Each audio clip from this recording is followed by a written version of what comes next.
High friends, welcome back to trendy fashionista. सावळ्या रंगाच्या स्त्रियांना विशिष्ट रंगाच्या साड्या खूप आकर्षक आणि उठावदार दिसतात।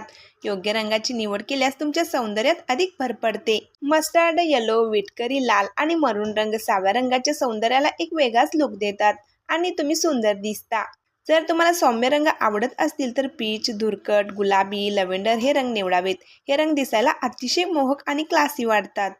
सण समारंभासाठी तांबूस किंवा गोल्ड शेडचा गुलाबी रंग सावळ्या त्वचेवर खूप छान ग्लो आणतो। शक्यतो खूप जास्त गडद निऑन रंग किंवा खूप पांढरट रंग टाळावेत, कारण ते त्वचेच्या नैसर्गिक रंगापेक्षा जास्त प्रखर वाटू शकतात। सावळा रंग हा मुळातच अतिशय समृद्ध असतो, त्यामुळे योग्य कॉन्ट्रास्ट निवडल्यास तुम्ही कोणत्याही ठिकाणी उठून दिसू शकता। डीचा रंग थोडा फिका असेल तर त्यावर गडद रंगाची कॉन्ट्रास्ट ब्लाउज घातल्यावर चेहऱ्यावर एक वेगळीच चमक येते आणि व्यक्तिमत्व प्रभावी वाढते। मोठ्या भडक प्रिंट्सऐवजी बारीक बुट्टी किंवा नाजूक नक्षी असलेल्या साड्या निवडाव्यात। यामुळे लक्ष साडीच्या डिझाईनपेक्षा तुमच्या चेहऱ्याच्या तेजावर जास्त केंद्रित होते। तर सावळ्या रंगाच्या स्त्रियांनी अशा कलरच्या साड्या निवडाव्यात ज्यामध्ये तुम्ही खूप सुंदर आणि आकर्षक दिसाल। व्हिडिओ आवडल्यास लाईक, शेअर, सबस्क्राईब करा।